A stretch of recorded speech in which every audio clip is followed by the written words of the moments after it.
All right, good morning everybody at GSOLE, and thank you so much for coming to my presentation today. I am so sorry that I cannot be there with you in person. This was very unexpected. Unfortunately, another commitment came up that I could not avoid at the last minute, and I had to make some decisions. And so the best I could offer was to create this video for you, and I hope that you understand. But I was really excited to do this presentation, and so I did not want to just not do it. And so here I am. And thank you so much for being flexible and bearing with me today. My name is Justin Carey. I am at the University of North Carolina, Charlotte. And I wear a couple of different hats. I'm a senior lecturer in the Writing, Rhetoric, and Digital Studies department. I teach mainly first-year writing, and I'm also an AI faculty fellow with the Center for Teaching and Learning. And most recently, I've become a program director for an exciting new degree program that we are launching within the Office of Interdisciplinary Studies in the College of Humanities and Earth and Social Sciences, at the moment titled Human-Centered AI. So we're going to be offering some really interesting new degree programs within that office, thinking about human-centered AI and the role, how we can make humans really thrive and live in sort of this sort of space with artificial intelligence. So I'm really excited to be here today to share some really cool ideas with how we can think about using AI tools in our teaching, in our pedagogy, and how we can, kind of really reconsider this technology as an effective tool for what we do as educators and how we can transform some of our ideas around building assignments for our students.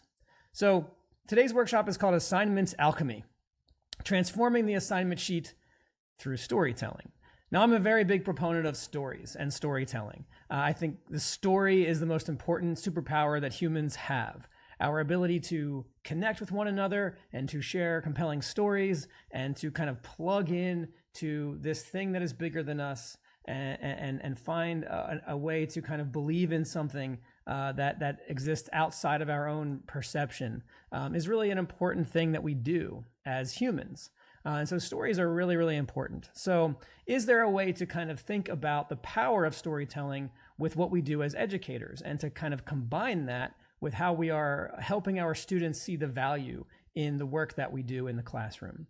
So in this hands-on workshop, we're going to be sort of thinking about how we can use generative AI tools, specifically Gemini, NotebookLM, and GEMS, as collaborative alchemy partners to transmute any assignment into narrative-based experiential learning stories. So I kind of had to reconfigure this just a little bit in this sort of a video format. So I'm going to kind of walk you through what this workshop's going to do, and then I'll give you time to kind of play around with some of the tools. There'll be a space for collaboration and discussion, and hopefully our session moderator can share with you the links and some of the places you can go to play around with some of the materials that I've constructed for you today. So what you're looking at here on the screen is the alchemical engine that we're going to be, or the alchemical furnace that we're going to be playing around with today that I have built for you. And hopefully we can have some fun along the way. So I wanted to start with a little explanation. Why stories? Boston University's Center for Interdisciplinary Teaching and Learning has a really useful framing for this. You've often maybe encountered students asking questions like, what purpose does this class have in my life? Or how will this help me get a job, this class that I'm in, or these things that we're learning? Or why should I even take this class, right? These are important questions, especially now, right? In a time when we have technology that seems to be perhaps, many would argue, undermining some of the things that we even pursue in higher education. These questions arise perhaps for many of us on our first day of class, in many of particularly first-year general education classes, like the classes that I teach, first-year writing. These are serious questions that should underlie any course plan. So these are things that we should be thinking about, particularly if we teach undergraduate writing courses. As educators, we know the benefits to student learning in these required classes, but we also know that student learning does not happen without student buy-in. So another way to think about this is thinking about value, right? Students will buy in to what we're doing with them if they value what we're asking them to do, right? So these are connected ideas. Buy-in and value and alignment, all of these things go together. If we can get our students to buy into what we are doing, then perhaps we can get them to value what we are doing in a more intrinsic way. I think intrinsic motivation is really important. It's all connected to buy-in, and we have to get that buy-in in order to help them see the value in what we're asking them to learn. I want to kind of take a step back for a moment in time, all the way back to the 1900s, and W.E.B. Du Bois, who was a pioneer in the field of digital humanities, kind of invented it, right? If you've ever seen an infographic or you've ever seen a data visualization, you can thank Du Bois for that and his students in Atlanta who created this field. And what you're looking at here is one of Du Bois' data visualization infographics, right? And I particularly picked this one to just sort of connect here because Du Bois was so influential and groundbreaking in the way that he told stories through data. He took crucially important data from this time in America's history, and he presented it at a glance. Data that was very important and cumbersome and hard to maybe understand through the numbers. But he was able to present it visually through a story in a very particular way. And this one in particular is interesting. So this data represents the Black population of Georgia that was sort of shown to increase every decade. The number of Black children enrolled in school is similarly shown to be on the rise. Land ownership is documented as growing nearly every year of the previous 25. And the assessed value, as shown in this infographic, of Black Georgians' property exploded so exponentially during this time that it required a wholly new visual form, a bar chart curved into a spiral for the most recent values to even fit on the page. And so I point to this particularly because this idea that to show this particular story, an entirely new visual format needed to be invented. The bar chart just wasn't going to cut it. So Du Bois needed to invent this spiral image to demonstrate the exponential growth of the growing property values. Okay. And so I just think this is a really important moment to think about. 126 years ago, when Du Bois and his team invented a new visual representation of how to show data. I think that's prescient to right now, thinking about a new way to do something, a new way to show something, a new way to think about what we are doing because it is necessary. And I just think that's the story. That's an important story to think about, that we need to maybe do something a little bit different. So check out this particular, there's a link here that I would encourage you to check out to this very influential work between data and truth and these data portraits. Go check out this website. It's excellent. So let me get back into full screen mode here. The spiral. Really cool. So what are we going to be doing today? Assignment alchemy. Our objective today is to use this alchemical furnace that I've created for you to turn leaden assignments into narrative gold using the raw materials of your own ideas and content and your existing approaches to assignment crafting to think about new forms that we might imagine. It says image there, but it should be imagine. That could help our students more clearly see the value in their learning, align that learning with their career goals, and better understand the story of why all this matters to begin with. So here are some general instructions of what we're going to be doing over the next 25 minutes. The first thing that you're going to do is enter the Forge. So hopefully the moderator can help with this since I'm not here today. And if this part doesn't kind of work out, that's okay. You'll still be able to do this. But maybe we can jump into some breakout rooms, or you can just do this on your own for the next 25 minutes or so. Whichever of those works is totally fine. But jump into a breakout room or just kind of work together in one big group. That's totally fine, whichever works. And you can self-select a path that you want to take on the page I'm about to show you. This will take you into a Google document that will have some specific directions for what you're going to do and how you're going to interact with the alchemical forge. Okay? Just make sure that the group that you're working in is sort of going down the same path. Once you've decided on your role, you'll offer some lead to the furnace. This will be some of your ideas, right? There'll be prompts and there'll be directions on how to do that, but you're going to give the forge some raw materials, right? And then you'll bellow the flames of that furnace. And this will be how you'll sort of be interacting with that alchemical furnace. You'll be interacting with the AI that I've built for you. And then once you've done that, you'll be capturing some gold. You'll be transmuting your ideas into something new and producing some outputs, which will then share onto a Padlet wall and foster some discussion at the end of the workshop. So let me show you how all of that will actually work. This is the entrance to the forge, sort of a mystical cave entrance. And there's some QR codes here, which you can scan if you'd like to, but ultimately we want to click on this tiny URL. So hopefully the moderator, I've provided these materials for the moderator and they can put that in the chat so that everybody can access this here in a second. But what you're going to do here in a moment is everyone's going to click on this link and it should bring them to this website. This is the entrance to the forge. Select your designated guild to begin the transmutation. All right. There's a little timer up here that you can start to kind of keep track of how much time to spend doing this. Let me see if I can, I don't need to full screen this. Maybe I can zoom in a little bit. It's a little better. Maybe hide my,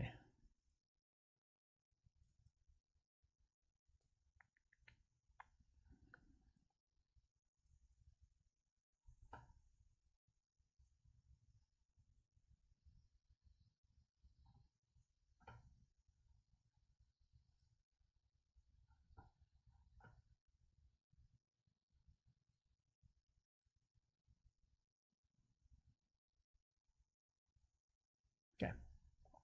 So this is the forge, and you can enter into whichever one of these four kind of guilds or pathways you'd like to select as your focus for working with the furnace.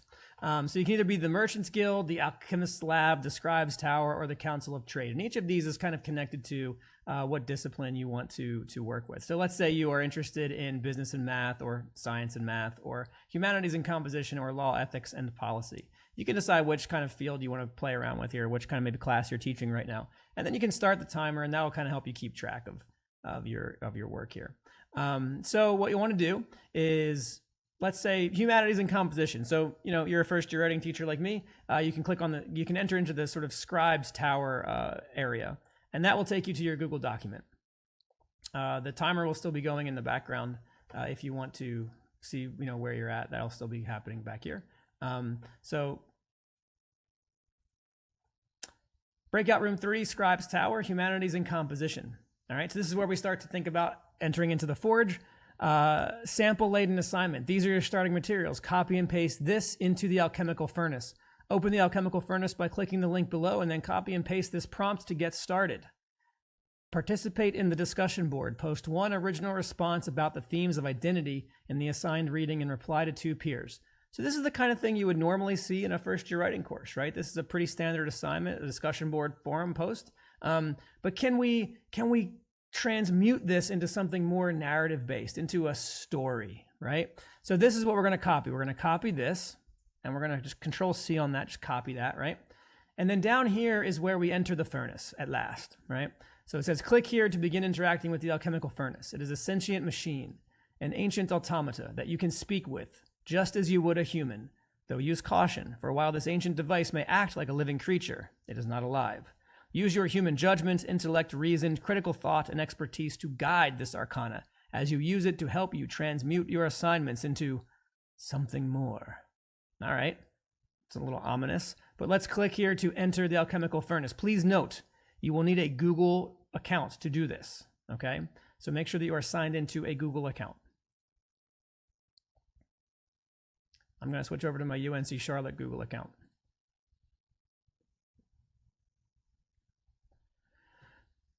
A collaborative synergy mechanism for transforming practice and pedagogy. The alchemical furnace. Interesting. Okay, so I'm going to paste my prompt down here. It says, participate in the discussion board.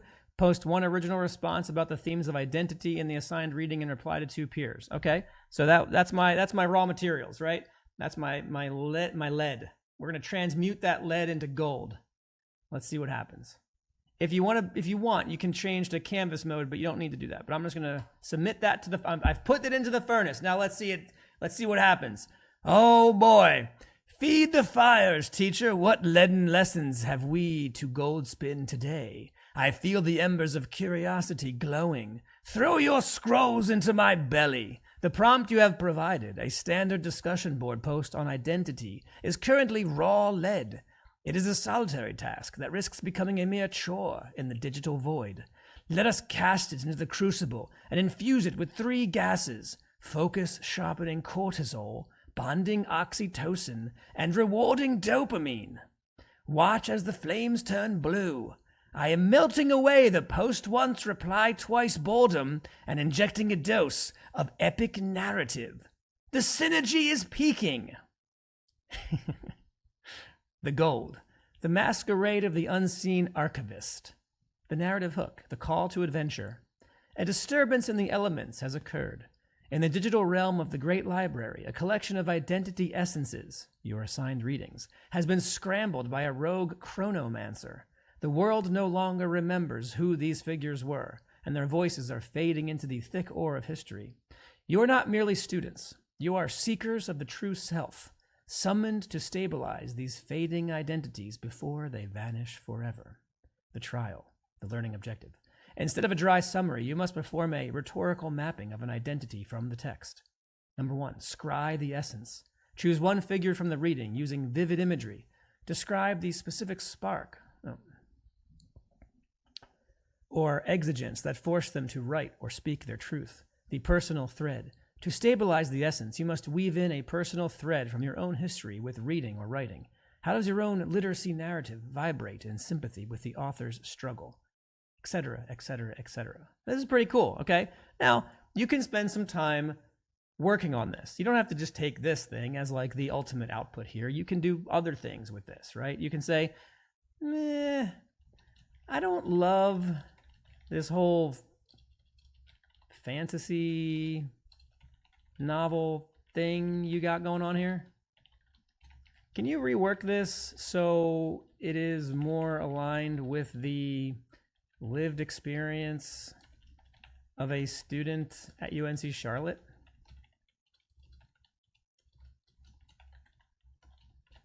But still keep it narrative. Still keep it grounded in a story telling experience. I want this to be a narrative-based assignment. Now let's see what the furnace comes up with.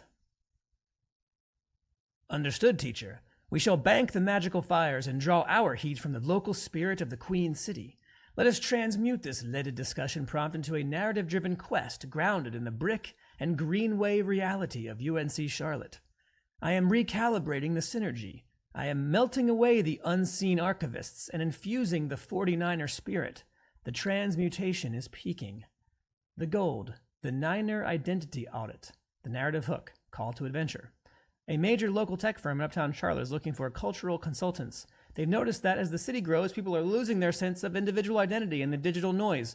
Before they hire you, they've sent a recruiter to the Belk College of Business, or your specific department, with a challenge. You must prove you can analyze how identity is constructed in the text we've read, and then demonstrate how that construction maps onto your own journey as a UNC Charlotte student.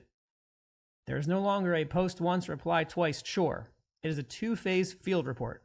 Phase 1, the scry, rhetorical mapping. Pick one figure from our readings. Identify their exigence, the specific spark or problem in their life that forced them to write this piece.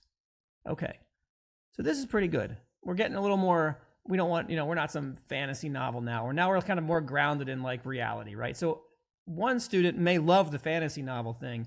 Another student may love this thing. What you can do with your students is actually talk to them and have a class discussion and say, oh, what do you like? What do you not like? So this is what I want you to play around with in your different realms, right? Which of these is good and which one is, what do you come up with? So then you can take this, whatever thing you like, you can copy the whole thing. And when you're done playing around with this and you've tried some, you can always go back to the Forge and choose a different pathway. You can go into the Council of Trade, do the same thing. There's some different prompts here. You're always welcome to go back to the Forge.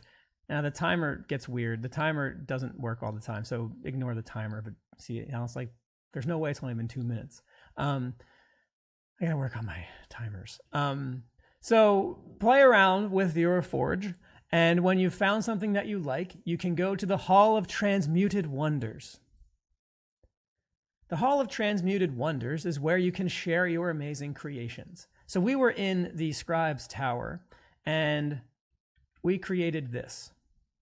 And you can share your creations here, okay? Guiding question for post-activity discussion. What essential part of your teaching philosophy or disciplinary expertise did you have to infuse into the AI's draft to make it feel more authentic? That's a great question that you can talk about towards the end of the workshop. So then you can share your creations or your ideas or your assignments or anything that you've created in your alchemical furnace creations here on the Hall of Transmuted Wonders. And then I would encourage you to read some of the post-activity discussion questions and discuss for 15 or 20 minutes amongst yourselves.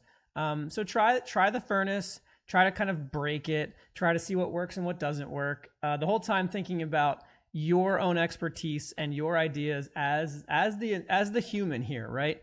To enhance what you're doing already as an instructor, right? To think about how you can harness the power of storytelling, but do so in collaboration with this new tool. The next thing I just want to point you to after we have some discussion about what you've created is how you actually set up this thing. So what have we been doing this whole time? We've been working with something called a gem in Gemini. So a gem is simply a custom generative pre-trained transformer, okay? And these are actually a lot easier to make than you might think. Custom pre-trained transformers use a methodology called RAG, Retrieval Augmented Generation. And this is a lot more effective than going to just a general large language model like Gemini or ChatGPT or Copilot, because what you're doing here is you are building you are kind of building a custom bot to look at specific material that you train it on. That's what retrieval augmented generation means. So instead of just relying on a massive large language model to generate predictive results, you are using that large language model, but then you're giving it like a check system where it says, okay, before you give me your answer, I want you to also check your answer based on this material that I have curated myself to make sure that what you're giving me is also in synergy with the material that I've given you too. So you're giving it like another level of verification before it gives you an answer. This really cuts down on hallucination, it cuts down on inaccurate information, and it cuts down on the model's reliance on just the random internet. So RAG is really, really, really good for the kind of work we want our students to be doing because it allows students to create material for their AI, their custom gems, for example, to look at that they create themselves. So it cuts down on a lot of that over-reliance fear that we hear a lot about. Because you're not over-relying on the AI, what you're doing is you're creating the content first, and then you're having the AI rely on the content that you yourself have created. So you can do this in a couple of easy steps. You gather the materials, right? So your own work, your own writing, your own knowledge base, your own source material, the stuff that we've always used, the things that we've always done. You gather that material. You use that to construct the AI's brain there in step 2. You tell it its persona. You don't want it to talk like a ancient automata, living alchemical forge that speaks this way and talks about putting things in its belly and whatever.